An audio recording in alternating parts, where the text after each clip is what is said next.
Muy buenas noches a todos mis hermanos.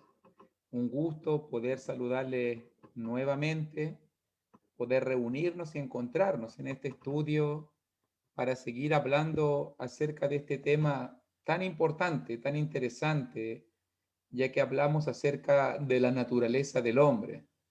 Vamos a estar hoy día concluyendo este estudio y recuerden, papel y lápiz, recuerde anotar sus preguntas y téngame paciencia, solo téngame paciencia para que podamos juntos escudriñar la escritura y poder responder nuestras preguntas en cuanto a este tema. Vamos a estar compartiendo una diapositiva y recuerde que aquí es exactamente donde quedamos. ¿Qué es lo que regresa a Dios? ¿Cierto? De eso estuvimos hablando un poquito. El alma o el espíritu. De eso vamos a estar puntualizando un poquito en esta presentación. Pero algo que quiero decir, que es importante que lo anote, es importante recalcarlo nuevamente, mirando el enfoque bajo la perspectiva de la tricotomía, somos tres en uno. Y lo que hemos visto hasta el momento, existe un ser exterior, que le llamamos también cuerpo, que le llamamos también la cáscara, la carne, el polvo. Todos esos conceptos hablan de la creación material. También hay un ser interior, que sobre todo se habla de él como el espíritu. A veces también, cuando pensamos en la dualidad, a veces también se usa como sinónimo la palabra alma. Pero normalmente, el ser interior es graficado con la palabra espíritu. Por si acaso, de allí viene el vocablo, el neuma, como ese aire, en este caso como el viento. También se traduce, por ejemplo, en Juan capítulo 3 como viento, el neuma, el ser interior, la esencia única e irrepetible, el yo, también dicen otros. Y como tercero, también está la chispa de vida. Entiéndase bien como la vida material, la vitalidad, por si acaso. Normalmente la palabra alma puede estar refiriéndose a vida material o también a veces puede referirse a vida espiritual o puede estar hablando de todo el hombre, de todo el ser. Pero yo quiero usar el concepto de chispa de vida, ya que si usted tiene el ser exterior, cuerpo, y usted tiene el ser interior, la suma de ellos, lo que se provoca es la chispa de vida, el alma. El alma. Recuerde cómo lo vimos en Génesis capítulo 2, versículo 7, cómo Dios formó el ser interior, cómo Dios sopló hálito de vida y cómo lo que sucedió, lo resultante, fue el alma viviente. Adán se convirtió en un ser viviente. Quiero que le queden claros estos conceptos, importantísimos. No voy a usar los tecnicismos de las palabras, pero entiéndase ser exterior cuerpo, ser interior espíritu y chispa de vida, la vida resultante, el alma. El alma es la unión del cuerpo con el espíritu, por decirlo de alguna forma, la consecución. Allí vemos nosotros la vida. La palabra alma, incluso la estuve mirando en el vocablo original, es una palabra amplia, amplia. que grafica muchas cosas. Por eso es que puede referirse a la vida material, a veces se puede referir a la vida espiritual, a veces se refiere a la vida, a veces se refiere a la vitalidad, a veces se refiere a la persona, pero tiene que ver con el concepto amplio de la vida, con el concepto amplio de la vida. Espíritu es más específico, hacia lo interno. Cuerpo tiene que ver hacia lo externo, para que se vaya entendiendo bien. ¿Ok?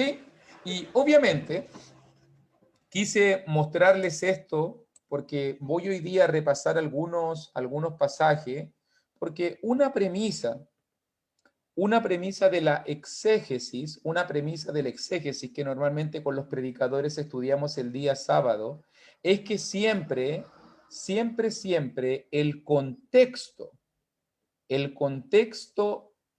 va a determinar el sentido del texto. O sea que cuando nosotros analizamos un texto bíblico, hacemos observaciones, miramos lo que está hablando, miramos el capítulo, miramos el libro para poder entender muy bien el concepto. Ayer estudiábamos, por ejemplo, bajo la pregunta, ¿qué pasa, qué sucede con los animalitos? ¿Cierto? Pero fíjese que estuve mirando el libro de Eclesiastés y le invito, si usted quiere allí ir al libro de Eclesiastés, acompañarme en esa lectura bíblica, y comencé a notar que hay una palabra que está marcadita allí con amarillo, hay una palabra que se está repitiendo constantemente. Se va a repetir en el capítulo 3 cuando habla de los animales, se va a repetir en el capítulo 8 cuando habla del ser humano y se va a repetir en el capítulo 12 cuando habla de la muerte, cuando habla de la separación. Mire, vamos a leerlo para poder ir entendiendo la cosmovisión que tenía Salomón en cuanto a este concepto del cuerpo, el espíritu, el alma. Y note cómo lo dice, por ejemplo, Eclesiastés 3, 19 al 21, que lo leímos, porque lo que sucede a los hijos de los hombres y lo que sucede a las bestias, un mismo suceso es. Como mueren los unos, así mueren los otros, y una misma respiración tienen todos, ni tiene más el hombre que la bestia, porque todo es vanidad. Todo va a un mismo lugar.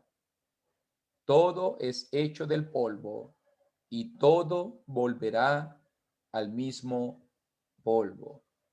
¿Quién sabe que el espíritu de los hijos de los hombres sube arriba y que el espíritu del animal desciende abajo? Note que la traducción Reina Valera 1960 traduce espíritu, pero note el concepto que aprendemos por contexto, versículo 19, una misma respiración. Aquí entendemos nosotros, mi hermanito, aquí entendemos nosotros que la palabra misma respiración, ruach, espíritu, verso 21, ruach, y también en el mismo versículo 21, dos veces, tiene que referirse a la chispa de vida, a la vida material, por un concepto de contexto, una misma respiración. Los animalitos tienen una misma respiración que, así como tienen un cuerpo físico al igual que nosotros, la bestia también tiene una misma respiración que nosotros. ¿Cuál es el concepto? La chispa de vida, la vida material, el alma, para que usted lo entienda. Y otra cosa importante, que cuando leí el libro de Eclesiastés, comencé a mirar, normalmente hay una frase que si usted después quiere marcarla en su Biblia, una frase que se repite y se repite y se repite en el libro de Eclesiastés, que es la frase debajo del sol. Todo lo que ocurre debajo del sol, comenzando incluso desde el capítulo 1, me acuerdo yo, versículo 3, ¿y qué provecho tiene el hombre de todo su trabajo con que se afana? debajo del sol. También dice versículo 1, capítulo 1, verso 9, y nada hay nuevo debajo del sol. 1:13, y todo lo que se hace debajo del cielo. 14, mire todas las obras que se hacen debajo del sol. Y vaya notando en cada capítulo del libro de Eclesiastés. Por ejemplo, en 2:3, se ocuparán debajo del cielo, hablando de ese mismo concepto. O también dice el 2:11, sin provecho debajo del sol. 2:17, que se hace debajo del sol me era fastidiosa. 2:18, asimismo aborrecí todo trabajo que había hecho debajo del sol. 19, ocupé debajo del sol mi sabiduría. 20, ocupado debajo del sol mi sabiduría. 22, con qué se afana debajo del sol. ¿Lo va viendo? E incluso cuando ya llegamos al capítulo 3, cuando ya vamos en el capítulo 3, versículo 16, vi más debajo del sol, por ejemplo.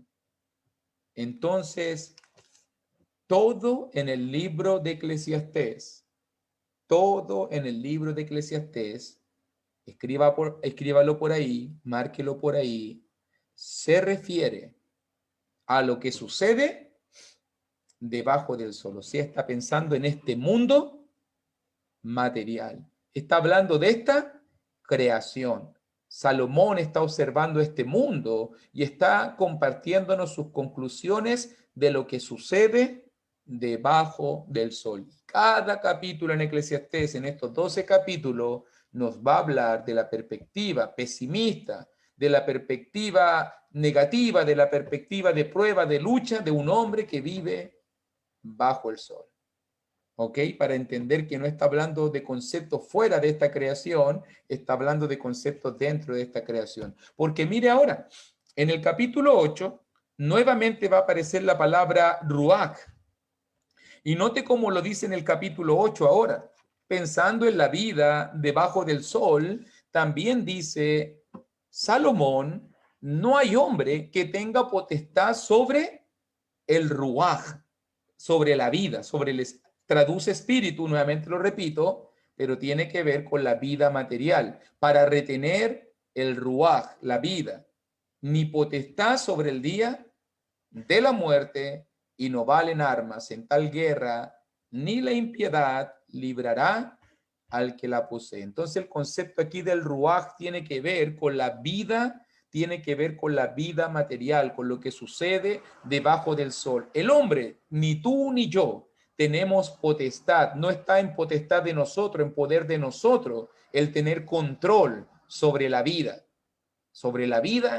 ni sobre la muerte. ¿Te vas dando cuenta? El mismo concepto que hablaba para los animalitos, pero ahora está hablando del ser humano. Y mire que cuando llegamos a Eclesiastés 12, pasaje también conocido, y nuevamente nota cómo usa la misma palabra, el mismo vocablo, te animo a que lo busques si tú quieres investigar un poquito más, y note cómo se entiende ahora la perspectiva de este pasaje, entendiendo el concepto del ruach y entendiendo el concepto de lo que sucede debajo del sol. Y dice allí, Eclesiastés 12:7, y el polvo vuelva a la tierra, como era el cuerpo, la cáscara, el hombre exterior, y el espíritu, y habla aquí del ruach, la vida, la chispa de vida, vuelva a Dios.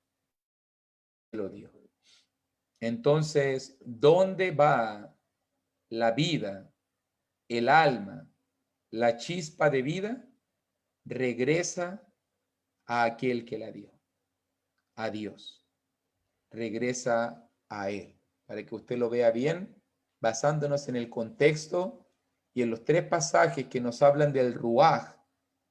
Entonces, la misma palabra aquí, 12:7, 8:8, 3:19 al 21, la misma palabra, es el mismo concepto y debe entenderse de la misma manera, para que lo vea claramente dónde va el alma, El alma, la vida material, la chispa de vida, va y regresa a aquel que la dio, a Dios. ¿Ok? Y esa es la pregunta que vamos a estar mirando ahora también en cuanto a la perspectiva amplia. Cuando morimos, ¿qué sucede al alma y al espíritu? ¿Qué sucede? Nótelo bien, y si me acompaña un poquito allí a Lucas capítulo 12, pasaje que hemos leído y releído bastante en este estudio, dice Lucas capítulo 12, versículo 20, pero Dios le dijo, necio, esta noche vienen a pedirte tu alma y lo que has provisto, ¿de quién será? Note que en el versículo 19 también se ocupa la misma palabra, alma. Y diré a mi alma, alma, muchos bienes tiene guardados para muchos años. Por si acaso, también la palabra suke, la palabra suke también, que donde viene psique, también se usa en 12:22. No os afanéis por vuestra vida. También en el 12:23, la vida es más que la comida, el suke más que la comida. No os afanéis por vuestro suke, también dice. Note muy bien. Dios un día va a pedir nuestra alma. ¿Has pensado en eso, hermano? Un día Dios va a pedirte la vida que te ha dado. ¿Qué has hecho con la vida que Dios te ha dado? ¿Qué has hecho con los años, con las ocasiones y oportunidades? Esa es mi reflexión. Un día Dios va a pedirte lo que te ha dado. Él te dio la vida y Él solo te la puede quitar. Y lo que has provisto, dice, y por lo que te has afanado, y por lo que te has desvelado, ¿de quién será? Entonces veamos y entendamos que no somos dueños de nuestra vida. Un día Dios nos pedirá. Un día el soplo de Dios tiene que regresar a aquel que lo dio, para que le quede claro. Ahora, escuchaba yo a mis hermanitos ayer en las preguntas y preguntaron, pero ¿qué pasa con Hechos capítulo 2, versículo 27? Hermanito Luis, Jesús fue al Hades. Dice Hechos 2:27 eso. ¿Por qué se usa la palabra alma allí en Hechos capítulo 2? Y estuve pensándolo mucho hoy día para dar una buena respuesta. Quiero dar una buena respuesta. Y note que comencé a mirar el capítulo 2 del libro de los Hechos y noté que hay una palabra que se está repitiendo y se está repitiendo y se está repitiendo. La misma, el suje, el psique, también como otros lo traducen. Y note que en el 2:27 cuando dice, hablando del Cristo, porque no dejarás mi alma en el Hades, ni permitirás que tu santo vea corrupción, hablando del ser espiritual, no será dejado en el Hades, hablando del ser físico, no va a ser corrompido. Y note que usa la palabra suje y que se traduce como alma. Pero otra traducción posible es vida, hablando de la vida total, tanto espiritual como física, o también se puede entender como persona. Porque fíjese que cuando miramos Hechos 2:41, dice que los que recibieron su palabra fueron bautizados y se añadieron aquel día como 3,000 almas, como 3,000 sujes, como 3,000 personas. Y note que la misma palabra se traduce como alma en 27 y la misma palabra se traduce en 41 como personas, como vidas, como vidas. Y después en 2:43 seguí leyendo, y sobrevino temor a toda suje, a toda alma, a toda vida, a toda persona. Y muchas maravillas y señales eran hechas, y muchas señales y maravillas eran hechas por los apóstoles. Entonces saqué una conclusión. Note que, como lo dije anteriormente, el contexto siempre va a determinar el sentido del texto. Y cuando dice allí en Hechos 2:27, hablando del Cristo, la palabra alma debe entenderse como la vida, el ser. Obviamente, como lo marca en un contraste entre lo carnal y lo espiritual, la palabra alma ahí tiene que referirse a la vida espiritual, a la vida espiritual, por si acaso, a la vida espiritual.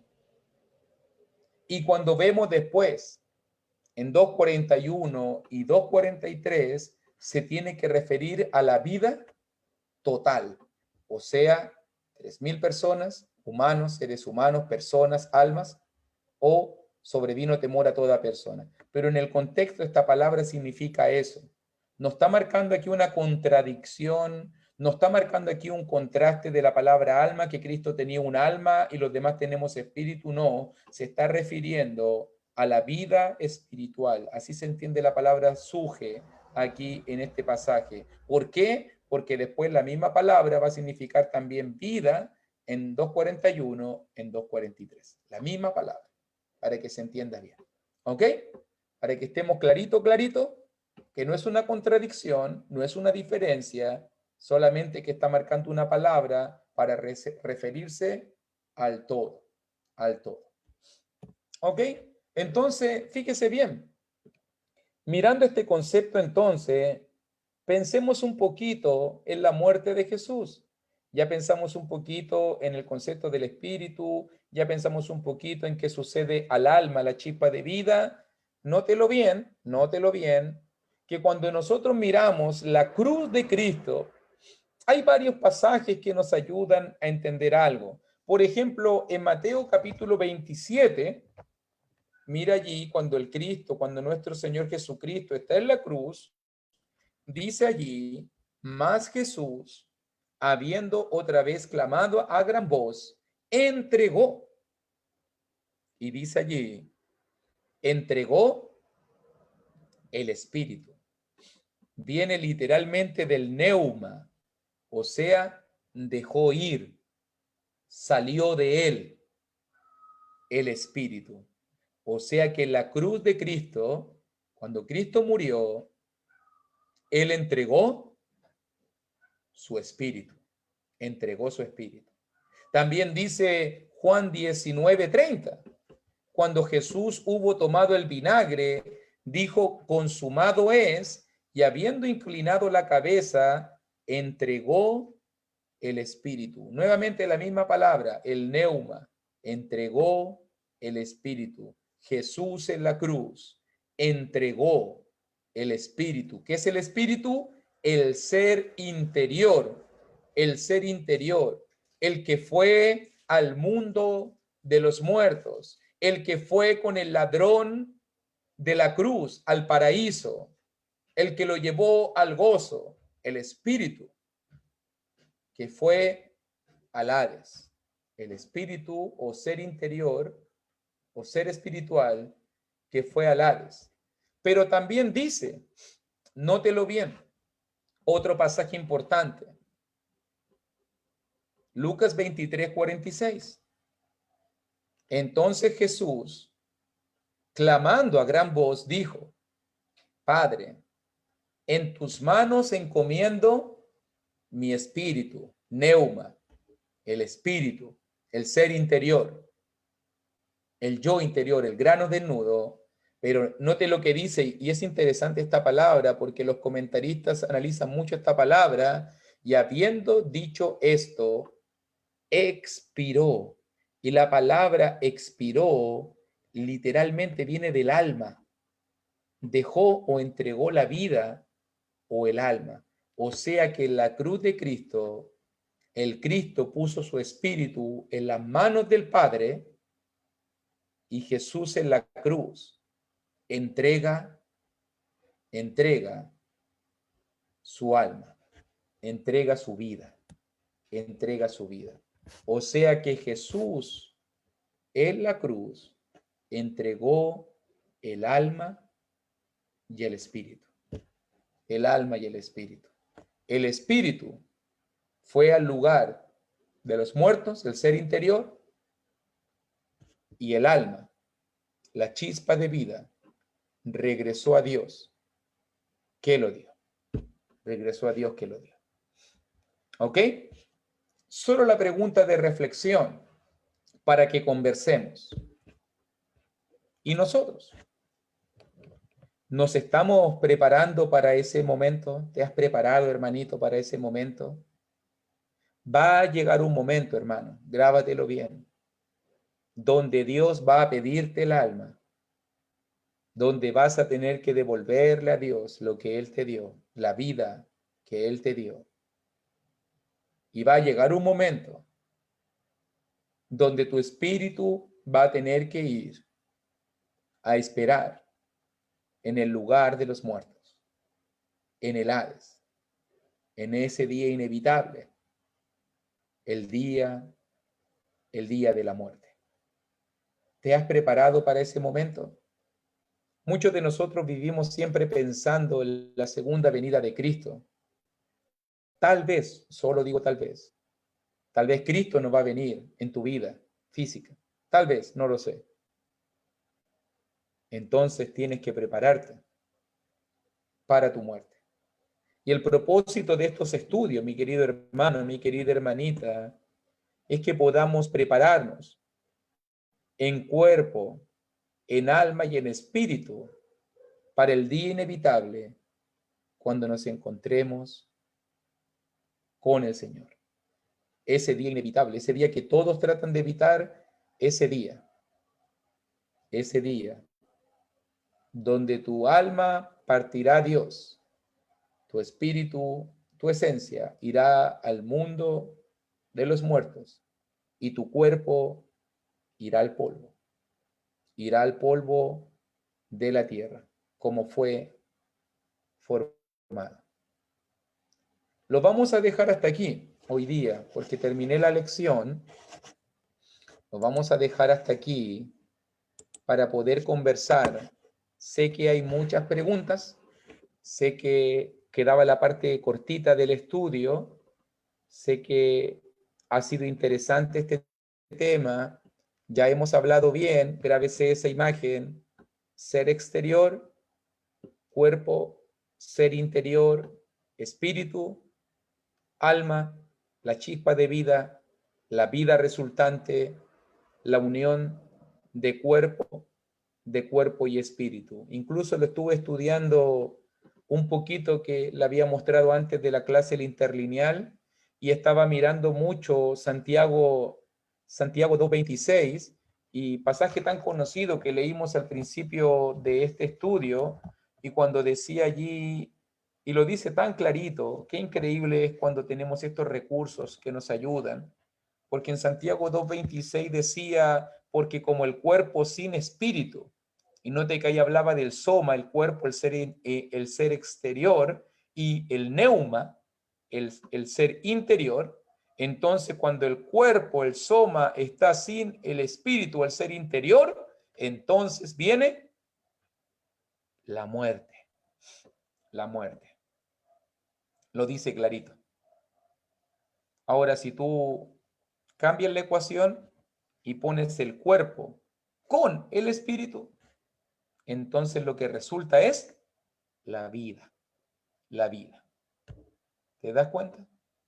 Cuerpo sin espíritu es muerte. Cuerpo con espíritu es vida. De eso estamos hablando. Somos cuerpo, somos espíritu y somos alma. Somos vida.